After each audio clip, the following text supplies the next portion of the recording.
এই ভিডিঅ'টো আপোনালোকে যোৱাকালিৰ পৰা এবাৰ নহয় এবাৰ দেখিছে, হয়তো নিউজত দেখিছে, নহয়তো ছ'চিয়েল মিডিয়াত দেখিছে। ঘটনাটো হৈছে উৰিষ্যাৰ, আৰু এই মানুহজনে যে বস্তাত ভৰাই যে এনেকৈ দাঙি আনি আছে, সেইটো হৈছে তেওঁৰ ভণ্টিৰ কংকাল।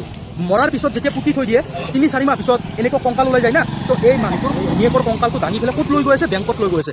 মাত্ৰ 19,000 টকাৰ কাৰণে এই ঘটনাটো কৰিব লগা হৈছে। মানে তেওঁৰ ভনীয়েক বোলে এই 2026 জানুৱাৰী মাহত বোলে মৃত্যু হৈছিল, আৰু হোৱাৰ পিছত ভনীয়েকৰ একাউণ্টত আছিল 19,000 টকা, আৰু সেই 19,000 টকাটো আনিবৰ কাৰণে মানুহজনে গ'ল বেংকত, আৰু বেংকত যোৱাৰ পিছত বোলে বেংকৰ মানুহে তেওঁক পইচা নিদিলে। এই মানুহজনে বোলে বেংকত কৈছেও যে মোৰ ভণ্টিৰ মৃত্যু হৈছে, আৰু বোলে ডেথ চাৰ্টিফিকেটো দেখুৱাইছে, কিন্তু তাৰে পিছতো যেতিয়া বেংকৰ মানুহে মানা নাই, তেতিয়া উপায় নোহোৱা হয় এই মানুহজনে ভনীয়েকৰ কংকালটো খান্দি উলিয়াই এনেকৈ বস্তাত লৈ যাব লগা হৈছে। এজন ভায়েকৰ কাৰণে এইটো কিমান দুখ লগা বিষয় আপোনালোকে এবাৰ ভাবক, যদি নিজৰ ভনীয়েকৰ কংকালটো মাটিৰ পৰা উলিয়াই এনেকৈ লৈ যাব লগা হৈছে।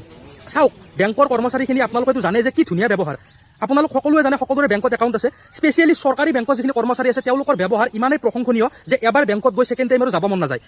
কিন্তু তেওঁলোকে এটা কথা বুজি পোৱাটো ভাল, যিখিনি শিক্ষিত মানুহ আছে তেওঁলোকক যদি এবাৰ বুজাই দিয়ে যে চাওক, আমাৰ বেংকৰ এনেকুৱা ৰুল আছে যে যোনটো মানুহে পইচা থৈছে সেই মানুহটো আহিব লাগিব, আৰু সেই মানুহটো যদি মৃত্যু হৈছে এনেকুৱা যদি আপুনি কৰে এই পইচাটো উলিয়াব পাৰিব। শিক্ষিত মানুহক এনেকৈ চিম্পলি যদি বুজাই দিয়ে বুজি পাব। কিন্তু অশিক্ষিত মানুহক আপোনালোকে অকণমান ভালকৈ বুজাব লাগিব, সেইটো আপোনালোকৰ দায়িত্ব। মানুহে কয়েচোন যে বেংকত বোলে কাষ্টমাৰে ভগৱান, আমি যদি যাওঁ আপোনালোকৰ কাৰণে আমি ভগৱান তুল্য, আমাক ভাল বিহেভ কৰিব লাগে।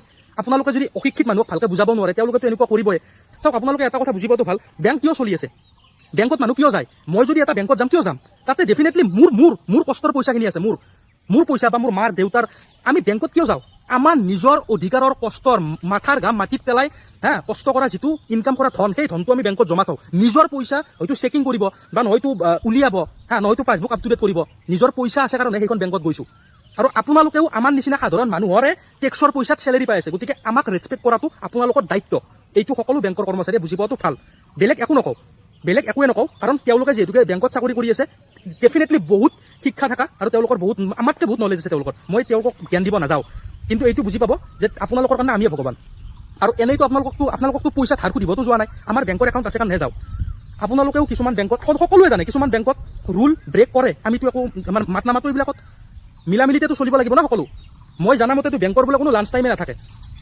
এটা এৰি এটা হয়তো খাব যাব পাৰে, কিন্তু কাষ্টমাৰক তেওঁলোকে হেৰি কৰিয়ে থাকিব লাগিব, মানে ছাৰ্ভিচটো দিয়ে থাকিব লাগিব। যোনে যি প্ৰব্লেমত গৈ সেইটো ছল্ভ কৰি দিবই লাগিব। তাৰপিছতো বহুত বেংক এনেকুৱা দেখিছোঁ য'ত লাঞ্চ ব্ৰেক বুলি কয়, বোলে অকণমান দেৰিকৈ আহিব, লাঞ্চ টাইম চলি আছে।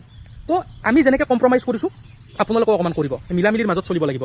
গতিকে এইখিনিয়ে কম। ভিডিঅ'টো দেখি ইমানেই দুখ লাগিছে, দুখ মানে আপোনালোকে গমেই পাইছে, নিজৰ ভণ্টি যদি ঢুকোৱাৰ পিছত সেই কংকালটো উলিয়াই যদি নিব লাগে এজন ভায়েকৰ কাৰণে, কি লেভেলৰ, বুজি পাইছেনে? গতিকে এইখিনিয়ে কম আৰু বেলেগ একো নকওঁ। মানে চাকৰিটো পালেই নিজকে বহুত হেৰি বুলি নাভাবিব, কাৰণ আমাৰ সাধাৰণ মানুহে টেক্সৰ পইচা দিয়ে সেই চাকৰি চলি আছে। ধন্যবাদ। জয় অসম, জয় জুবিন দা।